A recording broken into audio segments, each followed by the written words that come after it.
up? My name is Dom. Welcome back to my channel. If you're new to my channel, I typically make bookish content, movie content, and anything else in between because I like to do whatever I want on this channel, and tonight is going to be bookish content. For today's video, we're going to go over all of the books I read in the month of July. I was so excited to film this morning because I was having a great hair day. I had a cute little outfit on.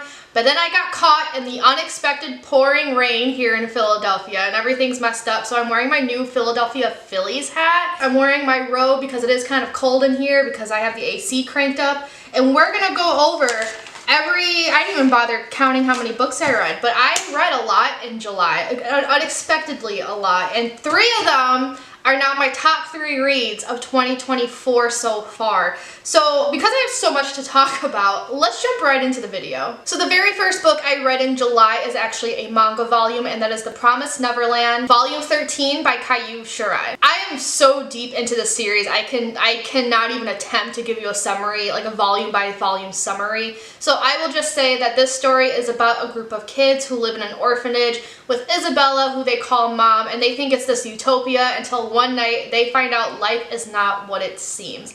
And that is all I can say because I don't want to spoil chapter 1, because I remember watching the anime and I was shocked, and I was still kind of flabbergasted when I first started reading this. All I can say for this volume is that it is very action-packed and a new character is introduced that had me curious. So I gave this 4 out of 5 stars. The next book I actually started in June but did not complete until July, and that is my favorite book of 2024, The Rise of Kyoshi by F.C. Yee. This book is based on a fan favorite character from the show Avatar: The Last Airbender. If you've been here for a while, you know that is my favorite show of all time. If you don't know what that show is, it's a Nickelodeon show that aired from 2005 to 2008. Recently got a very terrible live action adaptation, but it takes place in a world that's divided into 4 countries, and these people can wield the elements: air, water, earth, and fire. But the Avatar, who's kind of like the quote-unquote God, the ultimate spirit of the world, can wield all 4. And by wield, I mean bend. So it's called fire bending, for example,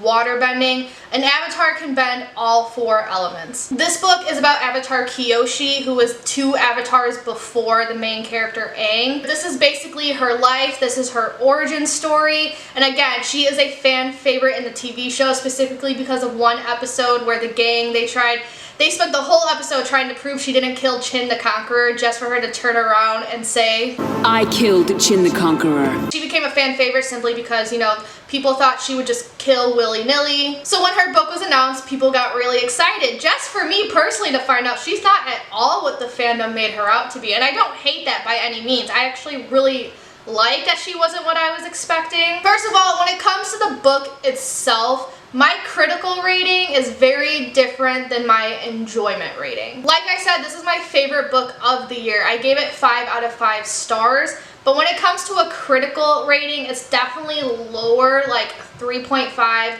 maybe 4 stars. One thing, I was actually expecting a very different writing style than what this book provides. If you see people talk about this book online, it'll have you thinking it's adult fantasy almost. Like, I very much went into this book, maybe not adult fantasy, that's an exaggeration, but I very much went into the story thinking it was going to be for older YA, so for like 17, 18-year-olds. But instead, I don't want to say it's like young YA either, because it's nowhere near middle grade, but despite the mature-ish content that's in the book, it still feels very juvenile. It tends to tell more so than show, and there's a lot of lines in here that are very corny and cliched. But the content that's included, such as, you know, just flat out killing people, burning people, sometimes the language that's used sometimes, you can very much tell this book wants to be for adults, but then it remembers that the target audience of the original TV show is 8 to 12 years old, and it has to kind of abide by that because they're assuming when you finish the original TV show,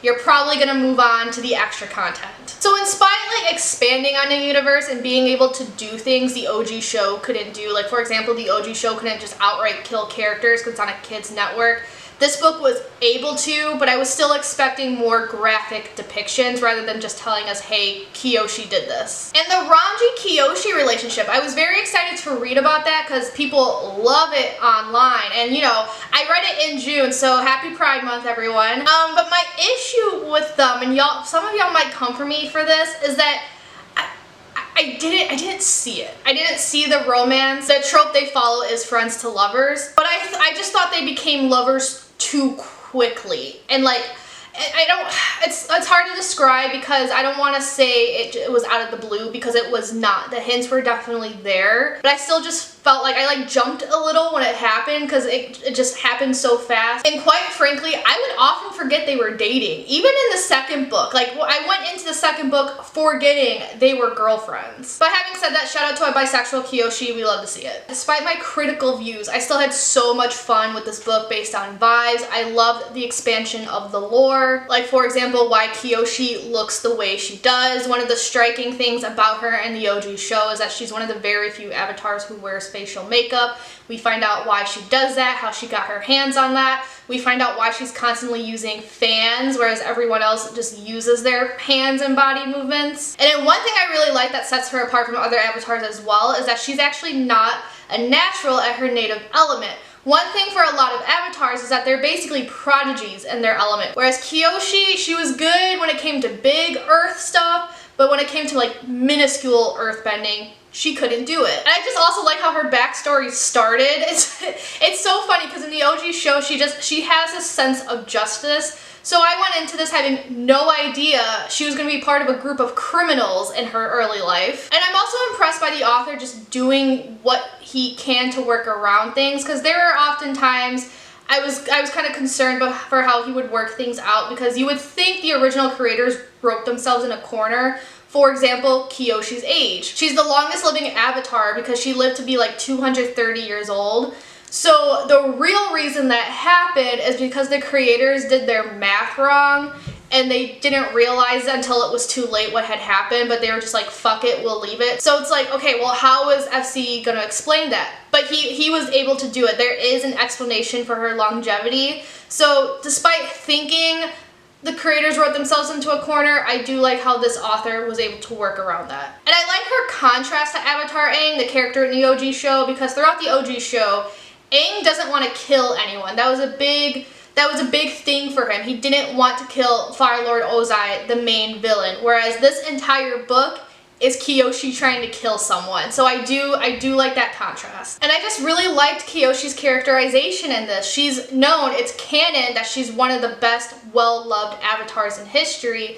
But in the beginning, she actually starts out extremely self-conscious, and she has to work through that multiple times throughout this book and multiple times throughout the sequel as well. She's telling herself she made the biggest mistake. She's hated. She's going to be the most hated avatar in history. Going into this, I was expecting her to be the best of the best. I like that she ended up being the opposite of what I thought she'd be. So again, I had a really great time with this. Critical rating, 3.5. 4 out of 5 stars, but I also do like to rate on vibes, and I had a blast with this. 5 out of 5 stars. So then, unfortunately, the next book I finished is actually my worst book of the year, and that is The Swiss Family Robinson by Johann David Wyss. This is about the Robinson family from Switzerland that gets shipwrecked on an island and they have to learn how to survive. One of my lifetime reading goals is trying to get through all the books that were turned into Disney movies, and I have seen this movie. I've seen the 1960s version because there was a day where my dad was talking about the Disney movies he used to love as a kid, and this was one of them. And I remember thinking the movie was just okay. I think I gave it like 3 out of 5 stars, but like a low 3 out of 5. It really wasn't for me. But I tend to think books are better than their movie adaptation, so I was hoping, I went into this book actually expecting it to be better. However, it somehow managed to be even worse. It's even more boring than the movie. And I feel like part of the issue is my fault. It's just because the movie feels like an adventure story. The movie actually has a plot. Things happen that they have to survive, and you could feel that they struggle a bit. There's moments where you don't think they're gonna make it out despite being a Disney movie, so like you know they're going to. The movie's arguably a more fun adventure story. Well, this book is not. It's a survival guide. You're essentially reading the dad's, who's the narrator, his notebook, who he's teaching you how to survive this island that he colonized. So maybe if I had known that going into the book, I would have subverted my expectations, I would have changed them. I don't know what I would have done. It's just, the thing is, it's not how the book was advertised. Even when reading the synopsis on Goodreads, I would have never guessed that's what the book was. And my biggest issue with this is that everything came so easy for this family. They were just no stakes. Their ship conveniently had almost everything they needed. Whenever an issue did arise, it would get solved within 2 seconds. And the thing that really bothered me, like the part of it that made it so easy for this family, is that the author didn't really choose a real island. He used a made-up island to like work around these things, I guess. There's American fir trees, which they needed at one point, on the same island as kangaroos, which they needed at one point. I feel like the author purposely did that to make the writing easier for himself, and it just made for a boring story. And then like the other part is too, he would go into so much detail about these things that it felt like more so, rather than writing a story, it was just the author showing off his knowledge. I didn't like any of the characters, and the writing style told everything with little to no emotion, so I just didn't care. My attention waned, and I think the only reason I did not DNF this is because I had it on hold at the library for 3 weeks, and I didn't want those 3 weeks to go to waste. So, one of the most boring books I've ever read, the worst book of 2024, 1 out of 5 stars. Then I read The Promised Neverland Volume 14 by Kaiju Shirai, and again, I cannot give you a synopsis for this because that is spoilers galore, but a beloved character comes back in this volume, and I cried. 4 out of 5 stars. Then I read another one of my top 3 books of the year, and that is To Sleep with the Angels, The Story of a Fire by David Cowan and John Kierenstein. This is a nonfiction book, and it tells the story of a Catholic school in Chicago called Our Lady of the Angels, where back in 1951, I want to say,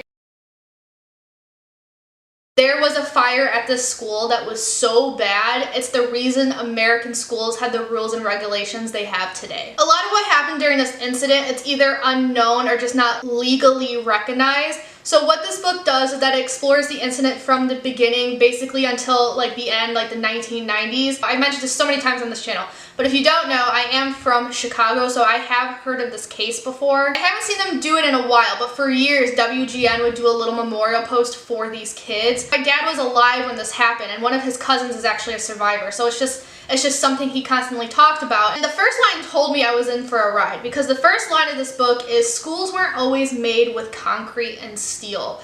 And I knew I was gonna read some shit that would piss me off. And let me tell you, this nonfiction book is the saddest but also most infuriating nonfiction book I have ever read in my life. It's sad because of the subject matter. This was a very, very deadly fire. This fire took the lives of 92 children and 3 nuns, so a total of 95 people, and a countless amount of kids and other teachers were injured. And just some of the things these poor kids, now adults, had to go through. Like, I was in tears. I was listening to this on audiobook sometimes at work, and I was like in tears at work. But then it's also infuriating because of what caused the fire, how people handled it, and it's just, you don't realize how much common sense is not common sense and actually does have to be taught to you until you read something like this and realize that it does unfortunately take for these very tragic tragedies to happen for us to do what we now think is common sense. For example, now we know it's common sense to have sprinklers in the building, but back then, one of the reasons this fire got so bad is because there were no sprinklers at this school. Another reason I was pissed off, why are you locking the fire escape? They had one fire escape. It was locked. Can you imagine if we did that now? Another thing that really pissed me off, and I don't mean to offend anyone when I talk about this because I grew up in the Catholic Church, so I know about the importance of praying, but one of the reasons so many of these kids died is because rather than getting the kids out of there, the nun said, hey, let's all sit around and pray and hope the fire trucks come. And the reason the kids who survived is because they said, girl, I'm out, and jumped out the windows. And I think I was just, and I know I have no space to judge because I was not in this situation, and I luckily have never been in a fire. But part of me is like, when I was reading this, part of me is thinking like, girl, God had literally opened doors and windows for you. Take that opportunity. And it's actually one of the things critiqued in the book. Like many people, like especially the parents of the victims, were like, why did they sit around? So I guess all of that is to say, one of the reasons this book is like one of the most infuriating things I've ever read is because like when you think about it, this tragic fire was just, it was so preventable, and yet it just still happened the way it did. And it wasn't just the fire that pissed me off. There was like a lot of other factors, especially when it talks about like post-fire and how a lot of victims got treated, that really pissed me off. So because of these visceral reactions, I would argue that this book is actually incredibly well written. And not only that, but it's not written like a textbook, which was my issue with a lot of nonfiction books. This is written like a story, so it keeps the reader engaged. These authors tried their very best to be as respectful as they possibly could, especially during the parent interviews. I was crying in a lot of those. Not only was it respectful, but I did think it was incredibly informative. These authors had a very solid case of what caused the fire, and it was interesting reading about like who survived and how and why. For example, like the windows, some of these kids it was just by chance.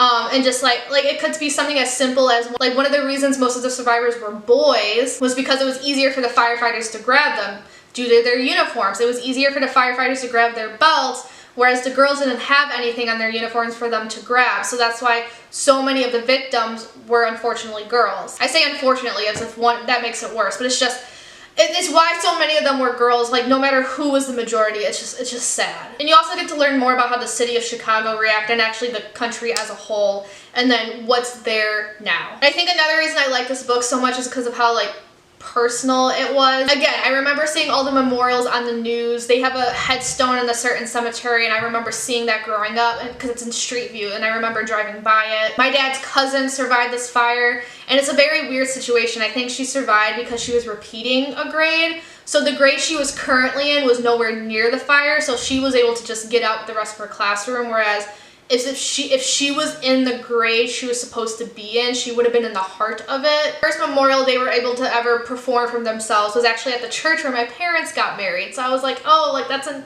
nice history to a church I recognize. Like it's just history of a neighborhood I grew up knowing very well. So this happened in a neighborhood that was great at the time, apparently. I didn't know this neighborhood had a good reputation at one point. Because when I was growing up, the neighborhood this happened in was actually a very rough area. I remember being warned not to go there. So just learning that it at one point was great, and that this fire is actually the reason it turned into what it ended up being, which is so fascinating because I had no idea that connection was there. A lot of them moved into my neighborhood, and I guess that's another reason about why this book was so fascinating, because I learned about how my neighborhood came to be, because that's where so many of these families moved to.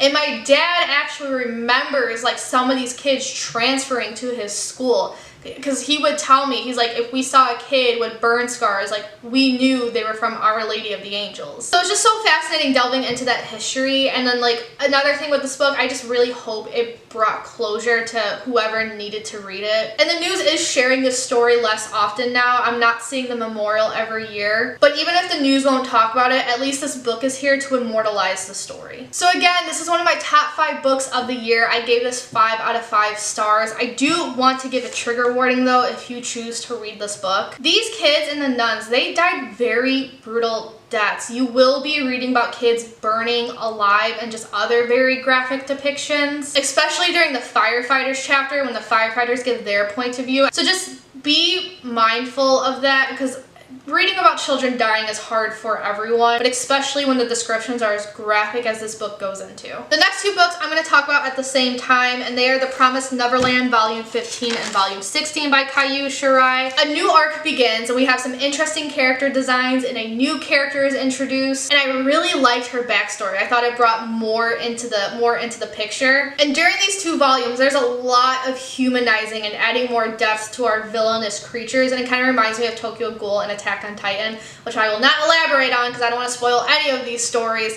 However, there's something about this arc that I just wasn't feeling. Like, I don't hate it, but it's not great either, so I gave both of these volumes 3.75 out of 5 stars. The next book is my 3rd favorite book of the year, and that is The Secret Magdalene by Kai Longfellow. This is essentially Bible fan fiction. It is the story of Mary Magdalene and her time with Jesus, in her point of view. So I wanted to read this book because Mary Magdalene is my favorite biblical character, figure, whatever you want to call her, simply because of how controversial she is. I know there's a lot of debate within Christian circles about whether or not she was the prostitute that got stoned, if she had demons.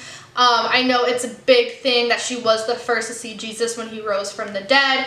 And I know it's a big debate between historians about whether or not the two were married. I love a good controversy within Christian circles, which is why I think I attached myself to her so much. So when I saw this book, I was like, oh, I gotta read it. The thing with this book though is that it's actually a feminist take on Mary Magdalene's story, which I didn't know going into it. I just saw Mary Magdalene and went, ooh, love her.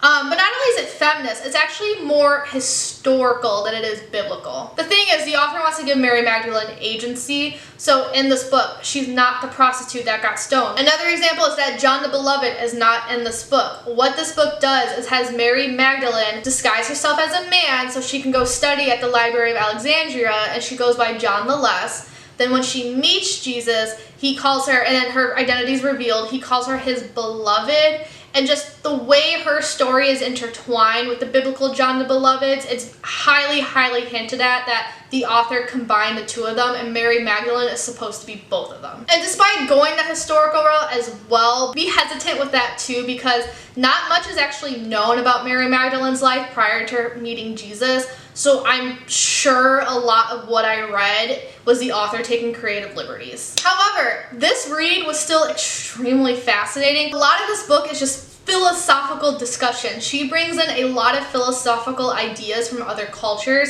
that Mary Magdalene relates to her own life. And I like that it discussed different belief systems that are very similar to Christianity, because to me it showed how much Christianity actually borrowed from other cultures. Like the idea of Jesus, being the sacrificial son, that is not at all specific to Christianity. And I believe this book actually brings up 2 or 3 more religions that have the same story. But it's purposeful. It wasn't to insult Christianity. The main point of this book was that we're all one. We're all together. We're all loved. So that's why, to me, all of that didn't come off as insulting Christianity. If anything, it was the author saying that we're all connected and we all learn from each other. And I just really like the historical aspects of this book and how realistic the history it felt. Per my Catholic religion, am I supposed to believe that the Virgin Mary remained a virgin her whole life? Yeah. Do I think she did realistically? Absolutely fucking not. But in this book, he had siblings. He had 3 sisters, multiple brothers, and actually he had a twin in this story. There's a huge emphasis on Jesus being Jewish in this story, because if you hear the way some circles talk about him today, a lot of Christian circles speak about Jesus as if he knew he was starting his own religion, as if he knew he was creating this brand new church, when realistically, that's not at all what he was doing. Realistically, Jesus very much thought he was the king of the Jews. He was the Messiah of Judaism. And that's very much how he is handled in this book. I really like the writing style in this book. It was very engaging. And again, it's another book I listened to on audiobook, so I would often have to stop what I was doing at work just so I can listen to the lessons that Mary Magdalene was telling me. And some of them just got so philosophical and deep that I actually wish I read this physically, because I feel like there's just some things I missed. And despite this not being biblically accurate, I do love how the author was still able to weave her story with the biblical story. So yes, in this story, Jesus still does get crucified. He still goes on the march with the cross. Someone still betrays him, but I like how that was handled. It's not at all handled the way it was in the Bible. And in this story, I actually, feel bad for the person that betrayed him. Whether or not Jesus and Mary Magdalene were married in real life is very controversial, and I think the author handled it very well in this book. And I love Mary Magdalene's character development. I liked that she actually was an educated woman and had some agency, and I liked how she developed to having her own thoughts, because even as educated as she was still kind of forced into that position, but she was able to use her own education to form her own path later in life. She didn't join Jesus because she was forced to. She joined him because she genuinely wanted to. She used her prior knowledge to make inferences and guesses, what have you, and trusted herself and Jesus to join his cause. And I really love the moral of this story. We are all important to the world / Jesus, however religiously you take this story to be. We're important in our own way. And again, we are all connected. Our individual personalities, quirks, what have you, are all needed to make the world as wonderful as it is. And there's just something about this story that made me feel so loved and wanted and hopeful in a way that Christian media hasn't made me feel in such a very long time. A lot of Christian media lately has given me the sense of disdain, But this is like I got the feelings I used to get when I was a believer as a kid. Like I got to feel those feelings again. What really helped was just how humanized all of these characters were. They feel more realistic rather than these perfect caricatures I learned about, I should say, growing up. Because I mean, in this book, even Jesus had flaws. Like we're told he's this perfect man, but I actually liked that he had flaws because it made me relate to him more and it made me understand his cause more. If Jesus has flaws and can learn from them, I can learn from my own flaws too. And this is one of those books where like it ended and then I sat with my emotions for like a solid 2 minutes and just busted out crying. I was kind of taken aback by my own reaction. I absolutely was not expecting to have that reaction. So I know this book is going to stay with me for a very long time, and I'm still a Mary Magdalene stan. So I gave this 5 out of 5 stars. Next, The Promised Neverland Volume 17. We got lots of action in this one with an interesting character backstory that reminded me of Attack on Titan, because Attack on Titan, it said multiple times, as long as there are humans, there will be conflict. And this volume, it stresses, as long as there are sentient beings, there will be conflict. And the politics with these creatures, I don't want to spoil what they are, but the politics is just very realistic to human politics. But again, just not feeling this arc, so 3.75 out of 5 stars. My camera is dying, so I kind of have to rush through these last 2 books. But I did read The Shadow of Kyoshi, which is the sequel to The Rise of Kyoshi. I cannot give you a synopsis on this because the plot of this book literally hinges on a plot twist from the first book. But unfortunately, I just didn't vibe with this one as much as I did the first book. Again, I didn't hate this, but like, I didn't give it 4 stars. Like, I have the same, when it comes to the writing style, I have the same critiques as I do with the first book. But like, because this is a sequel and I expect sequels to be better because it's the author practicing their writing, I expect issues to be fixed, but they weren't, so that's why like my critiques are less forgivable. I wanted there to be more consequences for Kyoshi being the Avatar and not Yoon, which is not a spoiler for the first book. That's like part of the, because first of all, we know she's the Avatar thanks to the OG show, but part of the plot of the first book is that they found the wrong person at first, and everything goes in shambles when they find out it is Kyoshi all along. So there's consequences within Kyoshi and her immediate circle, but I feel like there's not enough consequences from the world. Like, I expected a bigger reaction, but everyone got over it and moved on pretty fast. Every character that's not Kyoshi kind of fell a bit flat for me, like including Ranji and like Jinpa. And like, I was excited to meet Jinpa because like, oh my god, an airbending character, because in the OG show, Aang is the last one because of the genocide. And I just feel like the author didn't utilize him the way he could have, and something that pisses me off about the author is he waits too long to describe things. So Jinpa was actually introduced at the end of the first book, and I'm reading this thinking he looks like your typical airbender with the arrows, and it wasn't until the last third of the book that he was like, by the way, he doesn't have arrows. And like, is it important to the plot?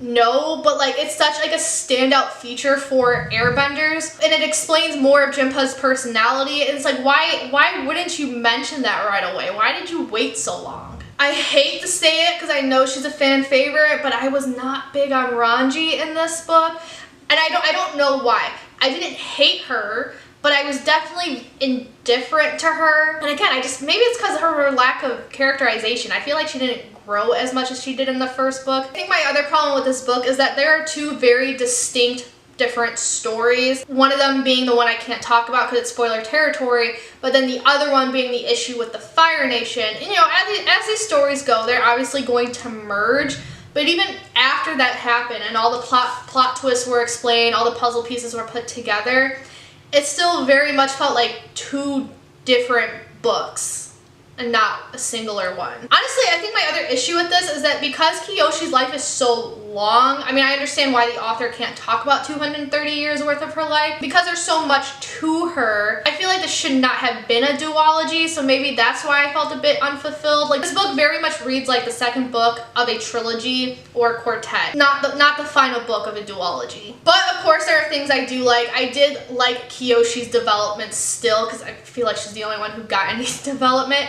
I like learning more about Avatar Kuruk's story. Avatar Kuruk is the Avatar before Kyoshi. I like the development of the Fire Nation culture because it feels so different than the OG show. Like, there are things introduced where I was like, are you writing yourself into a corner? But like the first book, the author is able to get himself out of that. And it's just so interesting seeing how their politics evolve. And the drama. There's so much drama with that family. There's always drama with the Fire Nation royal family. And this book actually does have very subtle nods to our OG characters.